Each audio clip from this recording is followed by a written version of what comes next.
Affaire judiciaire de Sherry Singh, de la controverse du sniffing à la libération, une saga politico-judiciaire. L'ascension et la chute d'un influx patron des télécoms. Sherry Singh, figure emblématique du secteur des télécommunications à Maurice, a longtemps occupé le devant de la scène économique et technologique du pays. Pendant plus de 7 ans, il a dirigé Mauritius Telecom, MON, l'opérateur national de télécommunications, consolidant sa position en modernisant les infrastructures et en renforçant l'image de l'entreprise. Mais en juin 2022, son règne prend fin de manière abrupte et controversée. Le 30 juin 2022, Sherry Singh annonce soudainement sa démission de son poste de CEO de Mauritius Telecom.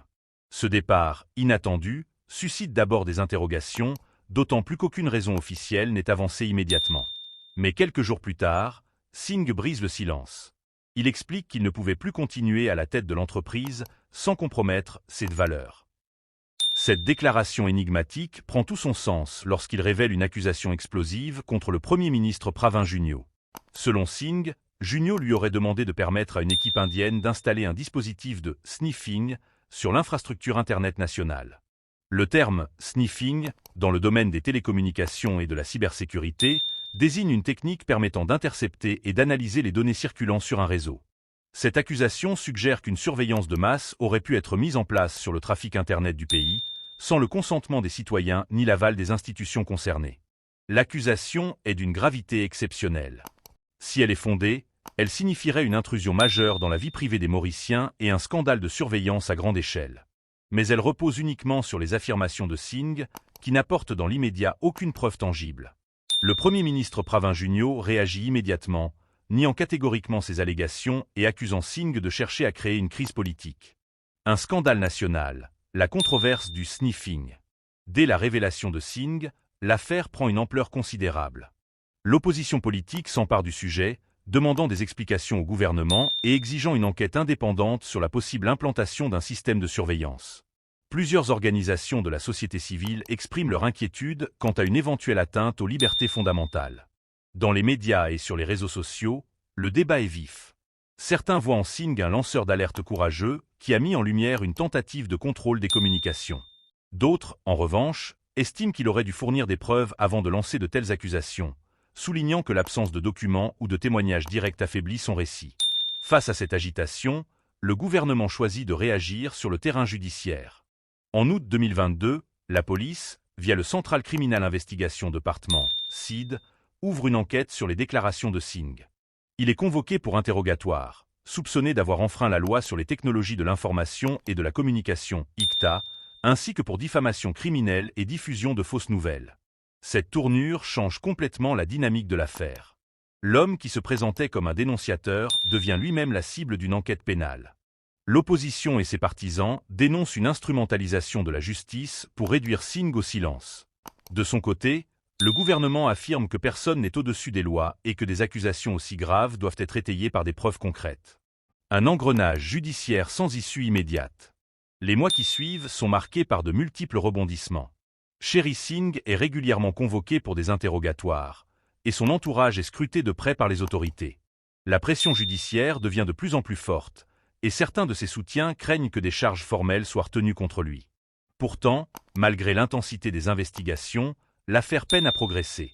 Aucune preuve tangible n'émerge pour confirmer ou infirmer l'existence d'un dispositif de sniffing. L'enquête policière, bien que médiatisée, semble piétiner. Pendant ce temps, Singh adopte une posture de résistance, multipliant les interventions publiques pour dénoncer une tentative d'intimidation. Ce bras de fer avec le pouvoir en place a un impact direct sur sa réputation. Pour certains, il est un héros injustement persécuté, un homme qui a osé défier le système en place. Pour d'autres, il est un manipulateur cherchant à se repositionner politiquement en se faisant passer pour une victime. Le gouvernement, de son côté, reste ferme sur sa ligne de défense.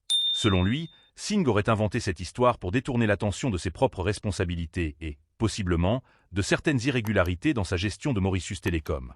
Quand l'ombre du politique plane sur la justice. Cette affaire dépasse largement le cadre judiciaire et prend une dimension hautement politique. Maurice, bien que considéré comme une démocratie stable, a déjà connu des controverses liées à des accusations de surveillance et à la gestion de ses infrastructures stratégiques. L'affaire du sniffing s'inscrit donc dans un climat de méfiance généralisée, où une partie de la population doute de la transparence des autorités. Les médias internationaux s'intéressent également au dossier, mettant en lumière les risques que représenterait une surveillance illégale des citoyens dans un petit État insulaire. La question de l'influence étrangère, en l'occurrence, l'implication d'une équipe indienne, alimente aussi les spéculations sur d'éventuels enjeux géopolitiques plus larges. Malgré les pressions, Singh ne cède pas. Il continue de revendiquer son innocence et réclame une enquête indépendante pour faire toute la lumière sur ces accusations. Ses avocats plaident pour un abandon des charges, arguant que son droit à la liberté d'expression a été bafoué.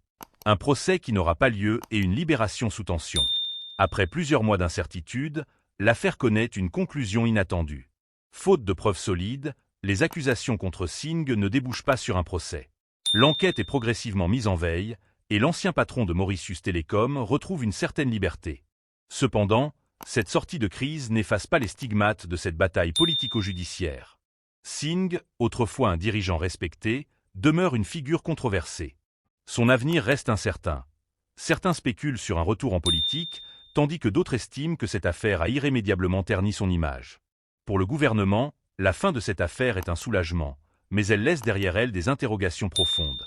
La question du sniffing n'a jamais été pleinement élucidée, et les soupçons d'une surveillance illégale restent ancrés dans une partie de l'opinion publique.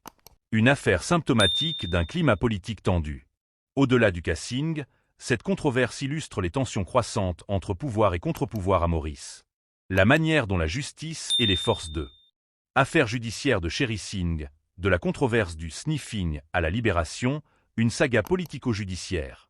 L'ascension et la chute d'un influx patron des télécoms. Sherry Singh, figure emblématique du secteur des télécommunications à Maurice, a longtemps occupé le devant de la scène économique et technologique du pays. Pendant plus de 7 ans, il a dirigé Mauritius Telecom, MON, l'opérateur national de télécommunications, consolidant sa position en modernisant les infrastructures et en renforçant l'image de l'entreprise. Mais en juin 2022, son règne prend fin de manière abrupte et controversée. Le 30 juin 2022, Sherry Singh annonce soudainement sa démission de son poste de CEO de Mauritius Telecom. Ce départ, inattendu, suscite d'abord des interrogations, d'autant plus qu'aucune raison officielle n'est avancée immédiatement.